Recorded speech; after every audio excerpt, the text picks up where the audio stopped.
एजाज असलम ने कम उम्र में शादी क्यों की? किसका दबाव था? अदाकार ने बता दिया। नौजवानों को मशवरा।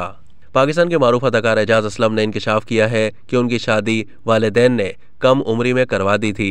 एक शो में बात करते हुए एजाज असलम का कहना था कि मैं बहुत छोटा था जब मेरे वालिदैन ने मेरी शादी तय कर दी थी।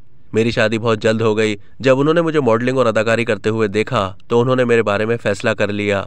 हालांकि मेरी 3 बहनें और मैं इकलौता बेटा था। अदाकार ने बताया कि इकलौता बेटा होने की वजह से फैमिली का शादी के लिए बहुत ज्यादा दबाव था, इसलिए वालिदैन के फैसले को तस्लीम किया। शादी के बाद मैंने अपने कैरियर पर भी तवज्जो दी और घर वालों ने सपोर्ट किया। एजाज असलम ने कहा कि पहले शादी जल्दी करने का रुझान था, जबकि आजकल ऐसा नहीं है।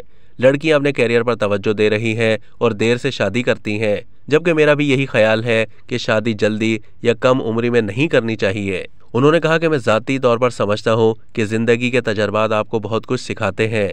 दुनिया देखकर और लोगों से बात करके आप बहुत सारी चीज़ों के बारे में आगाही हासिल कर सकते हैं और यूँ आप अपनी ज़िंदगी के लिए बेहतरीन फैसले कर सकते हैं। एजाज असलम ने कहा कि हमारे माशरे में ख़ानदानी दबाव में बच्चों की शादियाँ जल्द कर दी जाती हैं। ख़ास तौर पर पाकिस्तान में शादियाँ 2 ख़ानदानों के दरमियान की जाती हैं और वो शादीशुदा जोड़ा 2 ख़ानदानों के सामने जवाबदेह होता है और उनकी निजी ज़िंदगी ख़राब हो जाती है। अब तक के लिए इतना ही। मज़ीद मालूमात के लिए डेली जंग के यूट्यूब चैनल को सब्सक्राइब कीजिए।